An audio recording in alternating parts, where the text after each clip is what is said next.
TikTok not working easy fix. Hey everyone, welcome back to the channel. In this video, I'm going to guide you through the steps on how you can solve if TikTok isn't working and what are the ways you can fix it. So make sure to watch the video till the end.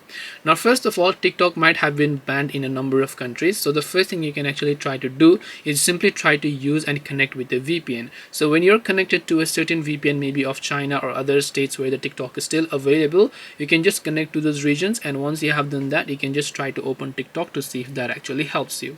The other things you need to make sure is to simply long press the TikTok app icon here, tap the I button to come to its app information page, and once you have done that, you can simply go to the storage tab, make sure to clear the cache files, and you can also try to clear the data. Check if also the TikTok app has any sort of updates depending upon from where you downloaded them, and these options should definitely help you solve to work and make the TikTok application work. This way you should be able to go ahead and then basically solve if TikTok isn't working. Hope this video was helpful. If you have got any more questions, then feel free to leave them down below. Thank you for watching till the end and see you soon in the next video.